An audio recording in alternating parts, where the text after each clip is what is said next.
বাড়ি থেকে যেটা দেয় এটা হাদিয়া। এটা হাদিয়া না বেটা, এটা জুলুম। এটা কি জুলুম? রাতের 12টা স্ত্রীর পিটায়, বৌমা জিজ্ঞাসা করে আমার পিটাও কেন? তোর পিটাই বুঝোস না? অমুকের শ্বশুর বাড়িতে গরু আনছে, তুই আনস না কেন? এমন গ্রাম আমার দেশে আছে না নাই? আছে। হায় হায়, যেহেতু আজকের যুবকের সম্ভাবনা এখানে আমরা উপস্থিত বেশি, যুবকদেরকে বলি, অনেক যুবক স্বপ্ন দেখতেছে আমি বিয়ে করেই নেই, আমি নতুন বিয়ে করবো, শ্বশুর বাড়িতে কিচ্ছু না লাগলো আমার একটা পালসার লাগবে। এরকম স্বপ্ন অনেকের আছে না নাই? আছে আছে, অনেকের আছে। দেখবেন আমার বিয়ের আগে পরামর্শ করা শেষ, দোস্ত তুই কি নিবি? তো আমি বেশি কিছু নেব না, আমার একটা টার্গেট আছে। কত কি টার্গেট? তো আমি বিয়ের পরে ইতালি যাবো, যত টাকা লাগে সব শ্বশুর দিব। আহ, কি স্বপ্ন দেখে আছে! মনে রাখো বাবা, স্বপ্ন দেখা ভালো, কিন্তু বেশি স্বপ্ন দেখা, কথা কয় না, স্বপ্ন দেখা ভালো কিন্তু বেশি স্বপ্ন দেখা ভালো না। বেটা একটা বিয়ে করছে, শ্বশুরের লগে কন্ট্রাক্ট 1 লাখ টাকা দিবে। কয় লাখ? বিয়ের সময় বেটা গরিব মানুষ রিক্সা চালায় জুটছে 50,000, বাকি থাকলো কত? 50। এখন ঘুমের ঘরে, এটা কিন্তু বাস্তবে না, ঘুমে বিয়ে করতেছে, ঘুমায় ঘুমায়া। আচ্ছা ঘুমায় ঘুমায় বিয়ে করলে কি গরু জব করা লাগে?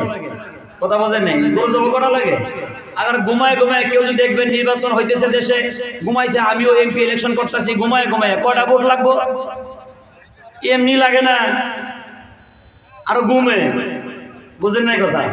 এখন বেচারা ঘুমাইয়া শ্বশুর বাড়ি গেছে, কথা বুঝেন কেমনে? মানে কিছু অ্যাঙ্গেলে কিছু প্যান্ডেলে, বুঝেন তো কথা? বুঝছেন, ভালো করে বুঝছেন, বুঝেন না কথা, এছাড়াও বুঝে না, বুঝেন, সব বুঝেন। আলহামদুলিল্লাহ কোন আলহামদুলিল্লাহ, খুব গভীর মনোযোগ। এখন বেটা তো ঘুমের ঘরে বিয়ে করছে, শ্বশুরে দিছে 50, বাকি আছে 50। ঘুমায় ঘুমাইয়া আবার শ্বশুর বাড়ি গেছে, যাওয়ার পরে শ্বশুরে কয় বাজান আইসে? হ্যাঁ, টাকা যে 50,000 পাই। ও বলে পায়, মানে ওর বাপ কামাই করে দিয়েছে। ও কোন বাড়িতে পায়? শ্বশুর বাড়িতে পায়। এমন যুবক আছে না নাই? বউ পিটিয়া শ্বশুর বাড়িতে সম্বোধনা নাই, যুবক নাই? আছে। মনে রাখেন, বেচারা শ্বশুর মশাই বলতেছে বাবা তুমি তো 50,000 পাও, আমার তো একটা ভিন্ন রকম পরিকল্পনা। কি পরিকল্পনা বলেন? আমার পরিকল্পনা হইলো, মানুষ তো যৌতুক বলে, আমি তোমার হাদিয়া দিবার চাই। ওই যে হাদিয়ার কথা বললাম, যে ওটা আল্লাহ দেয় হাদিয়া, আমরাও দেই হাদিয়া। তো আচ্ছা কি হাদিয়া দিবার চান বলেন তো? যদি তোমার আমি একটা হেলিকপ্টার কিনে দিই কেমন হয়? তো হেলিকপ্টার আমার আব্বাই জীবনে সাইকেলই কিনা দেয় নাই, আর আমি বিনা চালানের ব্যবসা করে কিসের মালিক? হেলিকপ্টারের মালিক। শ্বশুরে দিছে হেলিকপ্টার কিনা, এখন বেচারা চালাইতে পারবা? তো হ্যাঁ পারবো। বেচারা হেলিকপ্টারে চড়ে হেলিকপ্টার স্টার্ট দিছে, উপরে উঠা মাশাআল্লাহ এখন নিজের বাড়ি চিনেন। হইছে তো বিপদ? হইছে না? হইছে না? হইছে। এখন তো বাড়ি চিনে না, এখন চিন্তা করলো অনেকক্ষণ চালাইলাম, নামতে তো হবেই। এবার হেলিকপ্টারের জানালা খুইলা মাথা বের করছে, বের করে আগে বাড়ি দেখে লই, পরে হেলিকপ্টার নামাই। এখন জানালা দিয়ে মাথা বের করছে ঘুমের ঘরে, ঘুম ভাঙ্গে দেখে চিরা খেতা দিয়ে মাথা বেরিয়ে গেছে। হাই রে যৌতুক গলা রে! যুবক, স্বপ্ন দেখা ভালো, বেশি স্বপ্ন দেখা ভালো না। এখন ইন্না লিল্লাহ, দেখলাম কি আর হইল কি? আবার নতুন করে উজু করে আবার ঘুমাইছে। ও তো সারাদিনের কল্পনা যৌতুক খাইব, ও আবারও স্বপ্নে স্বপ্নে শ্বশুর বাড়ি চলে গেছে। যা দেখে শ্বশুরের টেবিলের উপরে মুক্তা কাঁচার মন্ডা, টাঙ্গালের চমচম, নাটোরের কাঁচা গোল্লা, মানে যেই দেশের যেইটা বেশি সুস্বাদু ওইটা সব টেবিলে জমা করা। বাজান এলাকার শুনছি তুমি আসতেছ, তোমার জন্য রাইখে দিছি, তাহলে একটু খাই। খাও, ইচ্ছে মতো খাইছে। খাওয়ার পরে ঘুম ভাঙ্গা দেখে বালিশের তুলা একটাও নেই। কিসে কিসে খাইছে? কোন তো কিসে খাইছে? কথা কয় না। স্বপ্নে খাইছে, স্বপ্নে। আজকেও হাজারো মানুষ স্বপ্ন দেখে, খালি যৌতুকের স্বপ্ন না, কেউ দাদার স্বপ্ন বাস্তবায়ন করতে চায়, কেউ বাবার স্বপ্ন বাস্তবায়ন করতে চায়। মনে রাখবা, আল্লাহ এবং রাসূলের স্বপ্ন বাদ দিয়া বাপ দাদার স্বপ্ন বাস্তবায়ন করতে চাইলে ওই সিরা খেতা দেওয়া মাতাবির হবে, আর না হলে তুলা খায়া মরবা। বাবার স্বপ্ন বাস্তবায়ন হবে না, বাবার স্বপ্ন বাস্তবায়ন হবে না।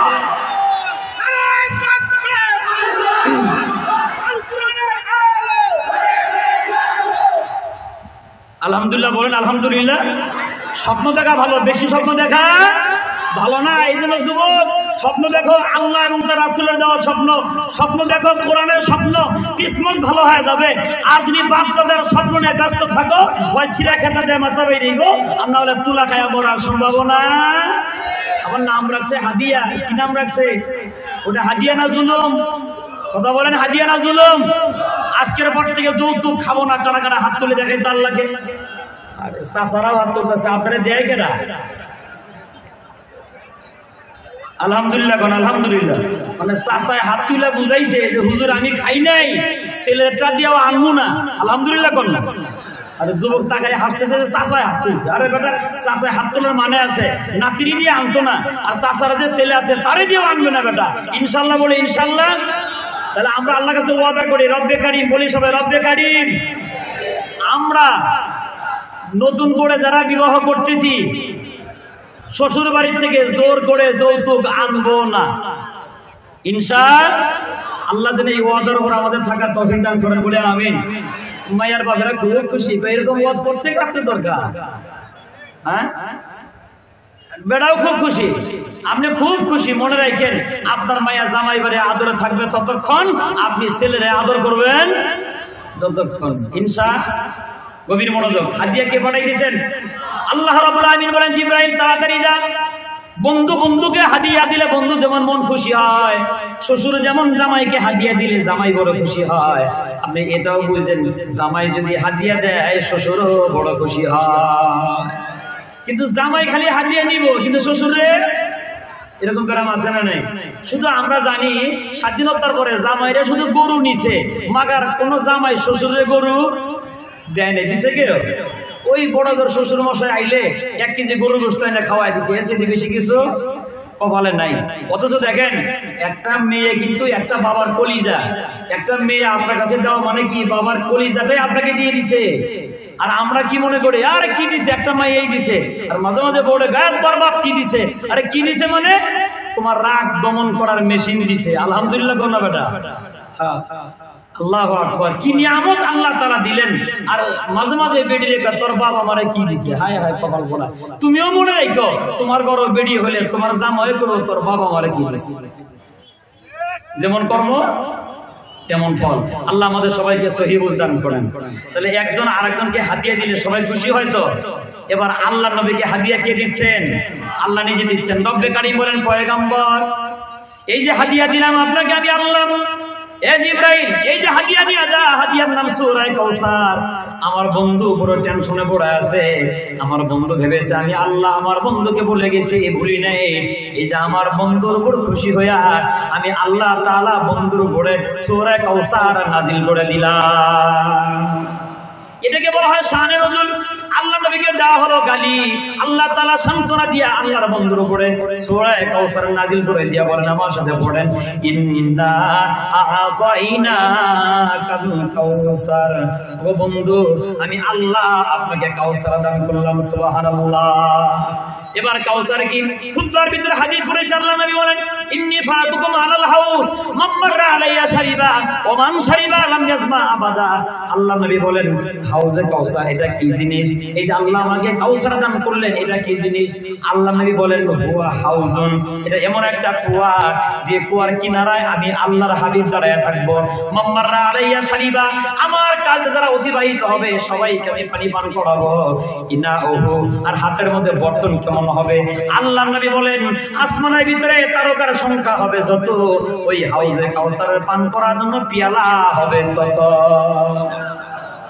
মাম্মাররা আলাইয়া শারিবা, আল্লাহ নবী বলেন আমার কাজ দিয়ে যারা অতিবাহিত হবে আমি আল্লাহর হাবিব সবাইকে পানি পান করাবো। সুবহানাল্লাহ।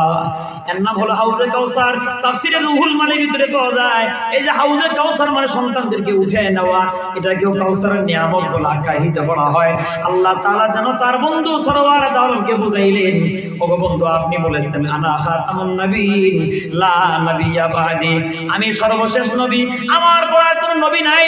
এই যে আপনি বলছেন আমি সর্বশেষ নবী, আর আমি আল্লাহ রাব্বুল আলামিন বলেছি আল-ইয়াউমা আকমালতু লাকুম দীনাকুম ওয়া আতমামতু আলাইকুম নি'মাতি ওয়া রাদিতু লাকুমুল ইসলাম দীনা।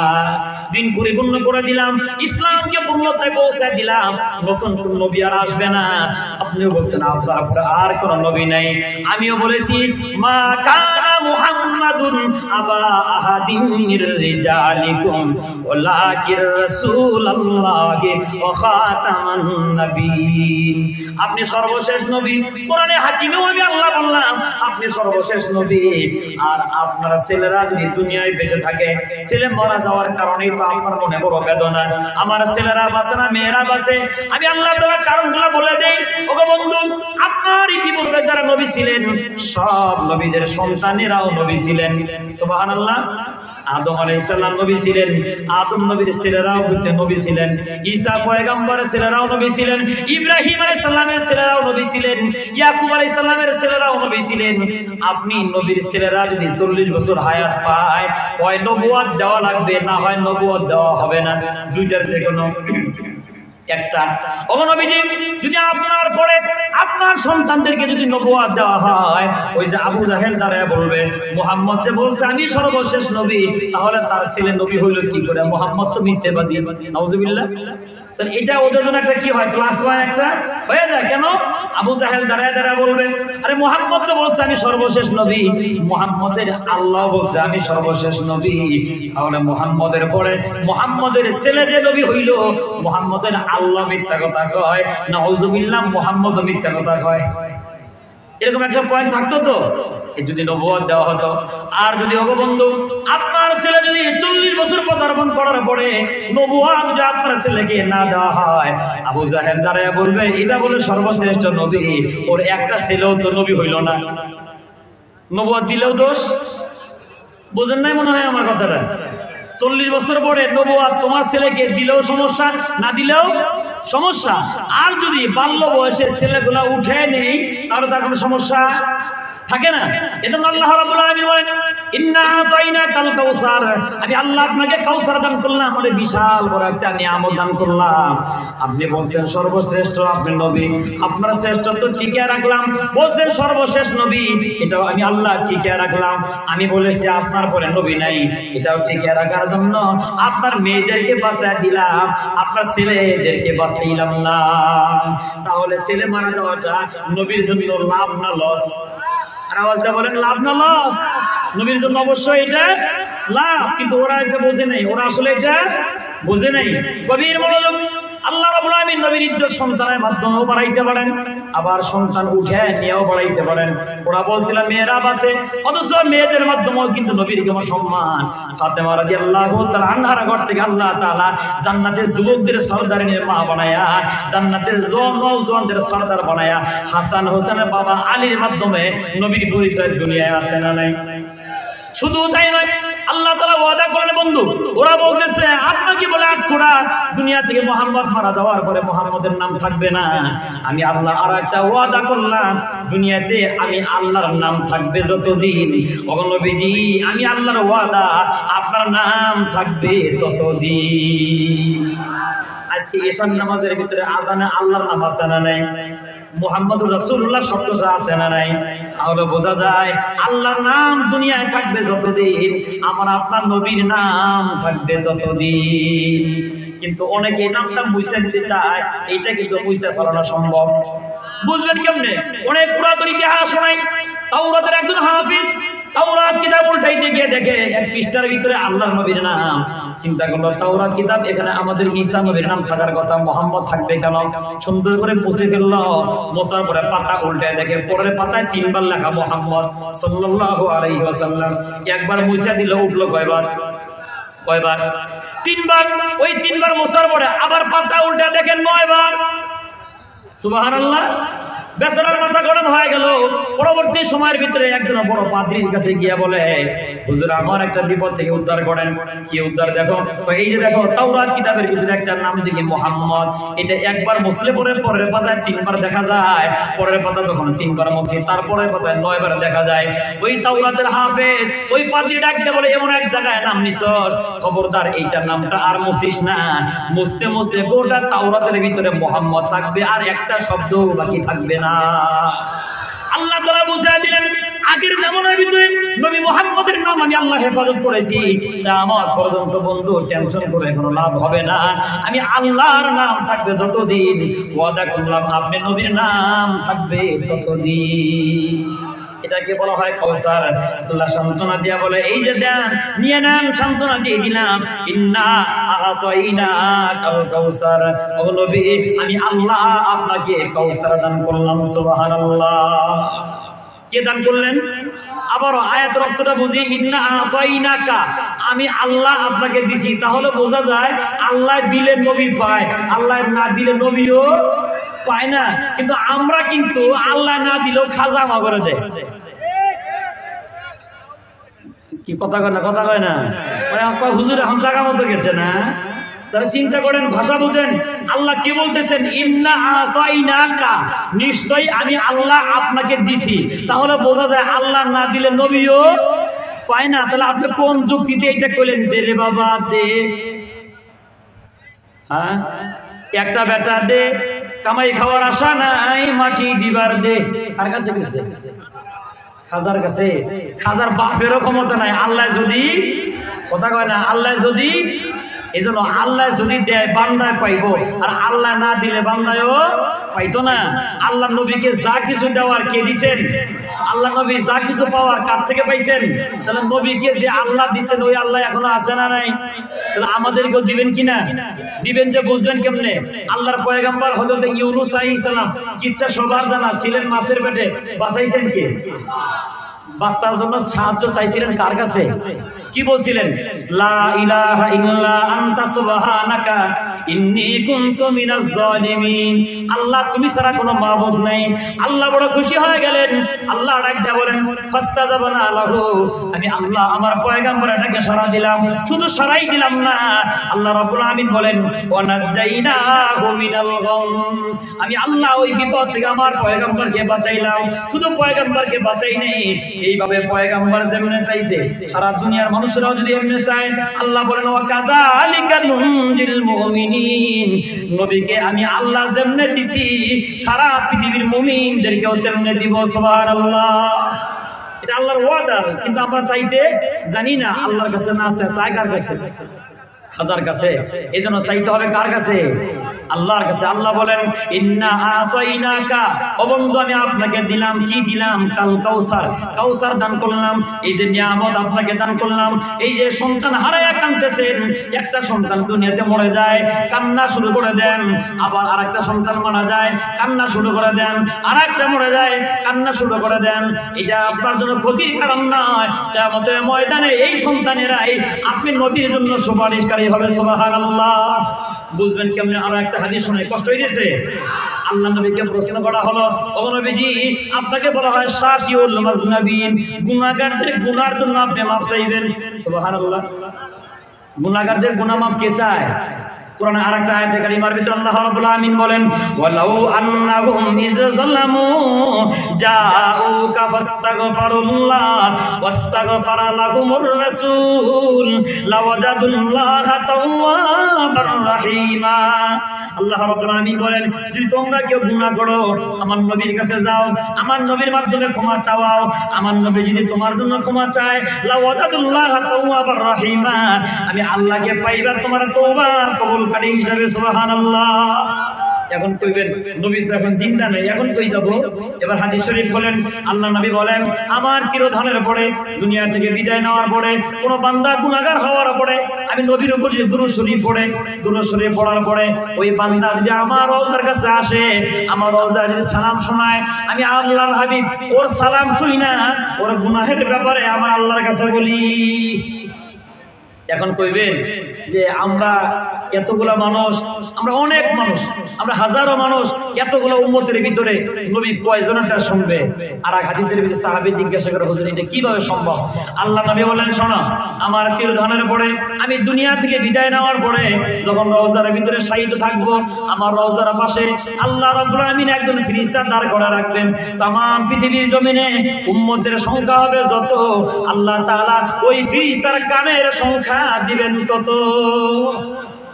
ওই ফিরিস্তার একটাই কাজ হবে, ওই ফিরিস্তা ওই কথা শুই না আল্লাহ নবীকে বলবে, অমুক গ্রামে অমুক ব্যক্তি আপনি নবীর উপরে সালাম জানাইছে, সে গুনাহ করছে, আপনার কাছে মাফ চায়। যদি আপনি আল্লাহর কাছে বলতেন, এবার নবী আল্লাহর কাছে বলবে, আল্লাহ অমুক গ্রামে আমার অমুক গুনাহ করছে, আমি নবীর উপরে দুরূদ পাঠাইছি, মাফ চায়, আল্লাহ তুমি মাফ করে দাও। আল্লাহ বলেন আমার নবী মাফ চাইলে ওই উম্মতকে আমি আল্লাহ মাফ করে দিই। এখন সাহাবী বলে, হুজুর আপনি তো উম্মতের জন্য মাফ চাইবেন, আমরা জানতে চাই আপনার জন্য সুপারিশটা কে করবে? আপনি তো গুনাহগার উম্মতের জন্য সুপারিশ করবেন, আমি জানতে চাই আপনার সুপারিশকারী সেই দিন কে থাকবে? আর নবী সাল্লাল্লাহু আলাইহি ওয়াসাল্লাম ইসফালি ফারতান, সুবহানাল্লাহ। আল্লাহ নবী বলেন, এ উম্মতেরা শোনো, আমি দুনিয়া থেকে বিদায় নেওয়ার পরে আমার জন্য সুপারিশকারী হবে আমার সন্তানেরা। ওই যে বাচ্চারা অল্প বয়সে কি মারা গেছে, শুধু নবীর বেলায় না, হাদিসে আসছে, মা বোন যারা আছেন খুব ভালো করে হাদিসে শুনে দেন, হাদিসে আসছে যাদের ছেলে মেয়েরা অল্প বয়সে মারা যায়, যায় না? অনেকের যায় না? অনেকেরই যায়। আমারও একটা গেছে, কারো 4 বছর, কারো 5 বছর, 7 বছর ছেলে পানিতে পড়ে, রোড অ্যাক্সিডেন্টে মরে, আগুনে পড়ে মরে, পড়ে না? আমার একটা 4 বছর হওয়ার পরে পানিতে পড়ে মারা গেছে। ভাই খুব কষ্টের বিষয়, এটা বললে পরে বুক ফাইটে যায়। যাহারে বাচ্চা কোলে নিয়ে মাটি দেওয়া কত কষ্ট, বাপ বাইসে থাকতে বাবার সন্তানের লাশ, ছেলের লাশ বাবার ঘাড়ে, যেই বাবা নিচে ওই বাবাই বোঝে, মেয়ের লাশ বাবার ঘাড়ে কত বোঝা, তালাক খাইয়া যেই মেয়ে বাবার ঘরে ফিরে আসছে ওই বাবাই বোঝে কত যন্ত্রণা, আর ওই বাবাই বোঝে যেই বাবা এই 2টা হাত দিয়ে ছেলের বুকে মাটি দেয়, ওই বাবা ছাড়া, ভুক্তভোগী বাবা ছাড়া কেউ কাউকে বোঝাইতেও পারবে না। এজন্য ভাই গভীর মনোযোগ দেখেন, খুব বেদনা পড়া হাদিস শোনাই। মা বোন যারা আছেন, সন্তান মারা যাইতেই পারে, দিবেন কে, নিবেন কে? এদের হতাশ হওয়া যাবে না। মুসলিম শরীফের হাদিসে আসছে, নাসাই শরীফের ভিতরে হাদিসটা আসছে, যদি কোনো মা বাপ যদি অল্প বয়সে সন্তান মারা যায়, মাসুম বাচ্চারা মারা যাওয়ার পরে যদি ওই মা বাপ হতাশ না হইয়া, কান্না তো আসবেই, কিন্তু কান্নাটা আসার আগে মুখে যদি একবার আলহামদুলিল্লাহ বলে, কি বলেন তো? যদি মুখে বলে আলহামদুলিল্লাহ, এই সংবাদটা আল্লাহ শোনেন, শোনা মাত্রই আল্লাহ তাআলা ফেরেশতাদেরকে বলে, কিরে আমার বান্দা কি বলছে? ও আলহামদুলিল্লাহ বলছে। কোন টাইমে বলছে জানোস কি হয়েছে?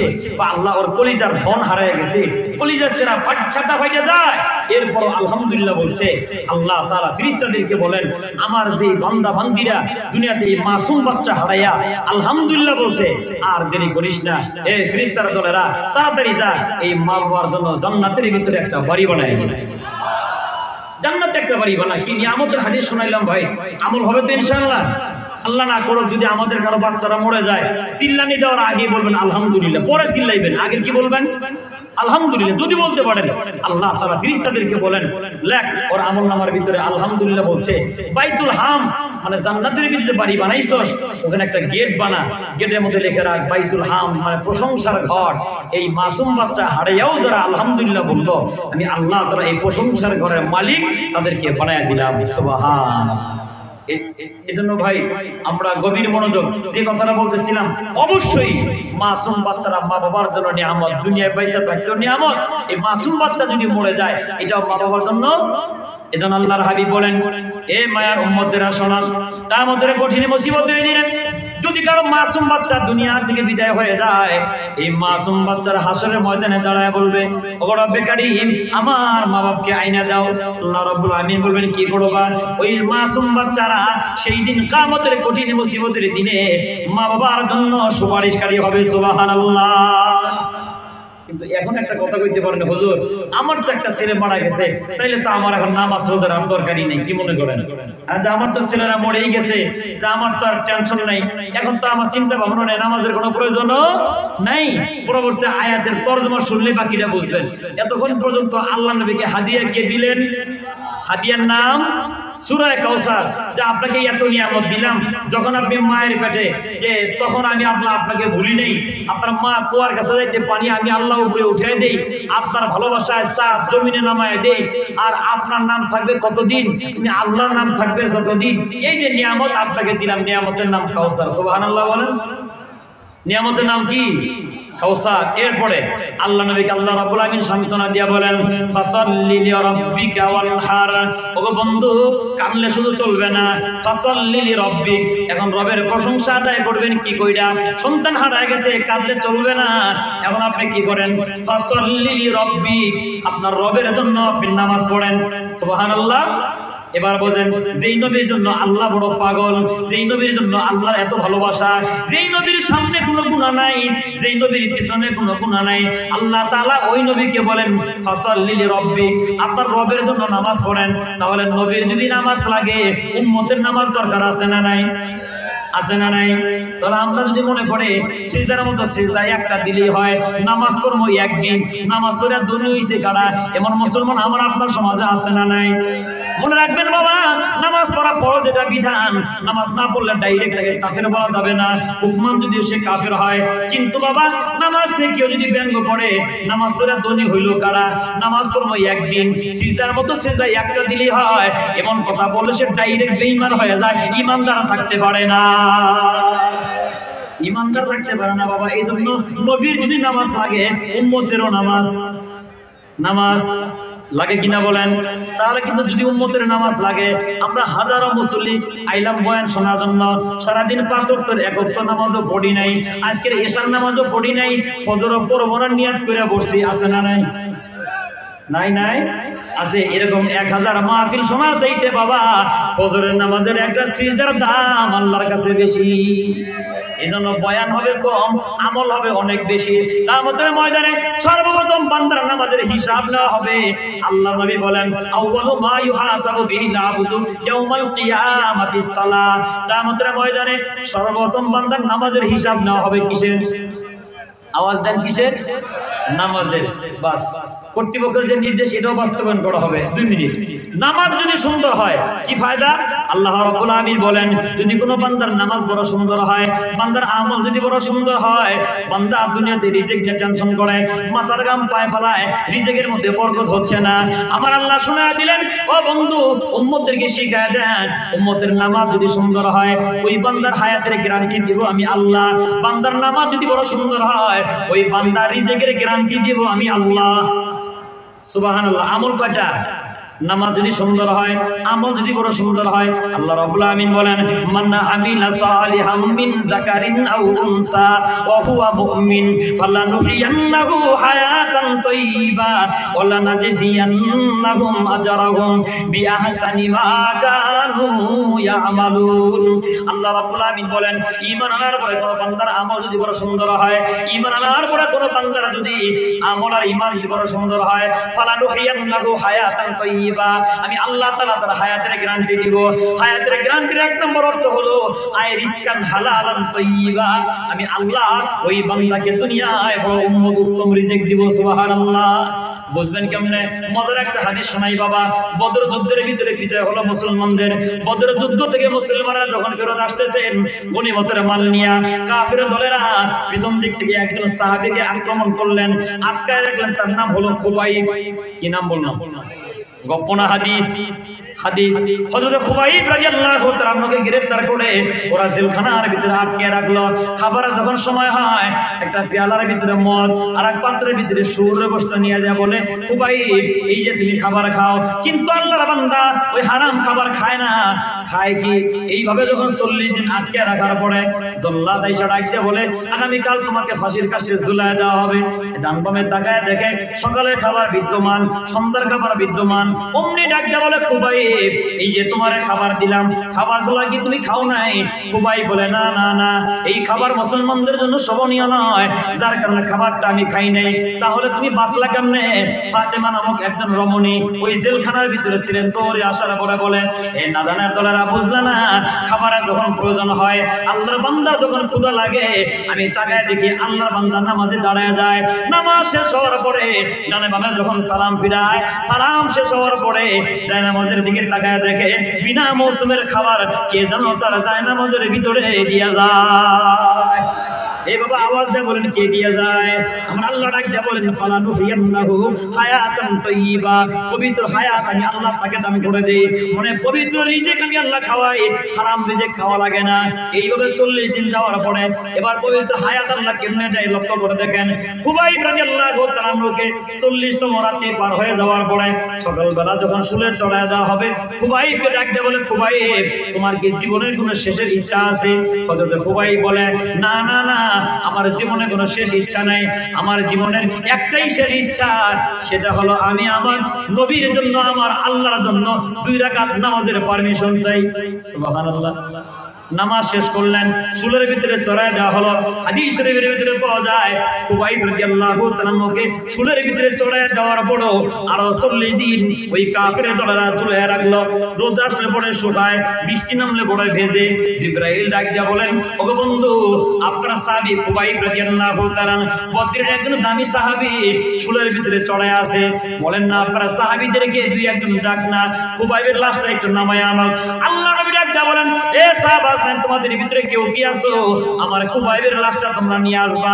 10 জন মর্দে মুজাহিদ সাহাবী দাঁড়ায় গেলেন, আর ডাকতে বলে ও নবীজি এই যে 10 জন দাঁড়ায় গেলাম, হয় নিজেরা মরবো না হয় খুবাইবের লাশটা আনবো। সুবহানাল্লাহ। গপ্প শোনাই দিছে না হাদিস। 10 জন চলে গেলেন, গভীর রাত, ঘোড়া চালায় গেলেন, গিয়া দেখেন খুবাইবের লাশটা শুলের ভিতরে। লাশটা নামাইলেন, ঘোড়ার উপরে লাশটা শোয়াইলেন। ওই কাফেররা ঘুমায় গেছে। ঘোড়া যখন চালাইলেন, এক ঘোড়ার উপরে 3 জন, একজন ঘোড়া চালায়, মাঝখানে খুবাইবের লাশ, আর একজন লাশটা ধরে আছে। 3 জন মানুষ হওয়ার কারণে ঘোড়া বড় চিহিচি শব্দ করে। ঘোড়ার শব্দ শুনে ওদের ঘুম ভেঙে গেল। একজন আর একজনকে ডাকতে বলে কি ব্যাপার, শুলের ভিতরে তো খুবাইবের লাশ নাই, অবশ্যই মুসলমানের লাশটা চুরি করে নিল। ঘোড়ার আওয়াজ এইদিকে, তোমরা দৌড়ে আওয়াজ ওইদিকে লক্ষ্য করে যাও, আর তোমরা মুসলমানদেরকে গ্রেফতার করো, আর খুবাইবের লাশটা আবার তোমরা শুলের ভিতরে ঝুলাই দাও। মুসলমান খুব দিলের কানে কথাগুলো বুঝি, ওরাও দৌড়ে গেল ঘোড়া ধরার জন্য। পিছন দিক থেকে মুসলমানরা বলে আমরা তাকায় দেখি ঘোড়া খাইতেছে বড় ভাব। এখন কি অবস্থা? সাথে সাথে খুবাইবের লাশটা আমরা জমিনে নামাইলাম। খুবাইবের হাতটা ধরে মাপ চাইলাম, আর বললাম ও রাসূলুল্লাহ সাহাবী খুবাইব, আমরা বড় আশ্চর্যান্বিত হয়ে গেলাম, তোমার লাশটা মনে হয় নিয়ে যাইতে পারলাম না। যদি আমরা তোমার লাশ নিয়ে রওনা হই, আমরাও ধরা পড়ার সম্ভাবনা আছে। একজন আরেকজনকে ডাকতে বলেন ও মিয়া, খুবাইবের লাশটা তোমরা এই মাটিতে রাইখা যাবা। খুবাইবের যে একটা ছেলে আছে মাত্র 8 বছর বয়স, ওর সাথে যে ওয়াদা করলাম বাবার লাশটা তোমরা নিয়ে যাবা। খুবাইবের ছেলে যদি বলে আমার আব্বার লাশটা কোথায়, আমার আব্বার আইনা দাও, জবাব কি তোমরা দিতে পারবা? ভাই কেউ কথা বলে না, চলো আবার উঠাও। খুবাইবের লাশটা আবার ঘোড়ার উপরে উঠানো হলো। অনেকটা যাওয়ার পরে যখন দেখতেছে সর্বনাশ, আপনারাও ধরা খাওয়ার সম্ভাবনা আছে, আবার লাশটা জমিনে নামাইলেন। 10 জন সাহাবী একসাথে জমিনের ভিতরে হাত দিয়ে সিজদা করে কাঁদে, আর বলে ওরে জমিন, খুবাইবের লাশটা আমরা নিতে পারলাম না। খুবাইবের ঈমান বড় সুন্দর ছিল, খুবাইব বড় দামি মানুষ ছিল, খুবাইব বড় মহব্বতের মানুষ ছিল, আল্লাহর কাছে রাসূলের কাছে বড় মহব্বতের মানুষ ছিল। এ জমিন আমরা খুবাইবকে নিতে পারি নাই, পারলে তুমি খুবাইবকে হেফাজত করো। মুসলমানেরা বলে আমরা টাকা দেখি জমিন ফাইটা 2 ভাগ হয়ে গেছে, জমিন থেকে আওয়াজ বের হয়, ওরা পারবে না আর খুবাইবকে নিয়ে যাইতে। ও রাসূলুল্লাহ সাহাবী, তোমরা খুবাইবের লাশ আমি জমিনের ভিতরে ঢুকাইয়া দাও। আমার আল্লাহ বলেন ফালানুহিয়ান্নাহু হায়াতান তাইয়্যিবা, ঈমান যদি সুন্দর হয় বান্দা, তোমার আমল যদি সুন্দর হয়, তোমার লাশটা যদি ওরা শহীদ যদি করে দেয়, ওই লাশের সাথে বেয়াদবি করতে পারবে না, হেফাজত করব আমি আল্লাহ সুবহানাল্লাহ। এজন্য বাজান আল্লাহ নবীকে আমার আল্লাহ ডাকতে বলেন ফাসাল্লি লিরাব্বিকা ওয়ানহার, আপনার রবের জন্য নামাজ পড়েন, আপনার রবের জন্য আপনি কুরবানি করেন। সুবহানাল্লাহ। এরপর আর একটা হাদিয়া, ইন্না শানি আকা হুয়াল আবতার, আপনার দুশমন যারা ওরাই আবতার হবে, ওরাই নির্বংশ হবে। এই ব্যাপারে অনেক লম্বা আলোচনা পরবর্তী সুযোগ হলে বলবো ইনশাআল্লাহ। তো আজকে এ পর্যন্তই থাকেন। এখন পর্যন্ত নবীকে আল্লাহ সান্ত্বনা দিয়ে হাদিয়া দিলেন, সূরার নাম সূরায়ে কাউসার। কাউসারের সংক্ষিপ্ত ব্যাখ্যা শুনলাম, শোনার পরে নবীকে সান্ত্বনা দিয়ে আল্লাহ কি বললেন, ফাসাল্লি লিরাব্বিক, আপনার রবের জন্য আপনি নামাজ পড়েন। আর ওয়াদা করলাম আমি আল্লাহর নাম থাকবে যতদিন, আপনার নামও দুনিয়ায় থাকবে ততদিন ইন্না শানি আকা হুয়াল আবতার, আপনার দুশমন যারা ওরাই ধ্বংস হবে, আর আপনার বন্ধু যারা তাদেরকেও নিরাপত্তা দিব আমি আল্লাহ। সুবহানাল্লাহ। জিজ্ঞাসা করা হলো আমার বন্ধু কারা? আল্লাহ নবী একটা বলেন 3 গুণ যাদের ভিতরে থাকবে ওরা আল্লাহর বন্ধু। সুবহানাল্লাহ। কয় গুণ? কথা কয় না, কয় গুণ? 1 নাম্বার, কোরআনের কথা বলবে যারা, এরা আল্লাহর বন্ধু। বলেন তো এরা কারা? আল্লাহর বন্ধু। কোরআনের কথা বলবে যারা, এরা কারা? আল্লাহর বন্ধু। আরেকটা দল থাকবে, এরা কোরআনের কথা শুনবে। কি বলছি বলেন তো? তাহলে এই 2 দল আছে না নাই? এক দলে বলে আর এক দলে শোনে।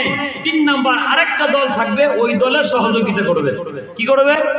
কথা কয় না, কি করবে? সহযোগিতা করবে। দেখবেন এক হুজুরে মাদ্রাসা পড়ায় আর ছাত্ররা আইসা মাদ্রাসা পড়ে কমিটির লোক সহ গোটা এলাকার সবাই মিলে টাকা অর্থ সম্পদের যোগান দেয়। আছে না নাই? তাহলে এই 3 দল যারা আল্লাহর বন্ধু হবে তারা ভালো করে বুঝছেন। একজনের ধন, একজনের মন, একজনের ধন, কিছু মানুষের ধন, সব মানুষের মন, কিছু মানুষের জন, এই সব মিলিয়ে হলো ইসলাম। সব মিলিয়ে কি? কিছু মানুষ ধন মানে কেউ ছেলে মেয়ে দিবে, কিছু মানুষের ধন, কিছু মানুষ ধন সম্পদ দিবে, আর সব মানুষের মন মানসিকতা যখন সুন্দর হবে দেখবেন এরাই যখন কাজ করবে এরা সবাই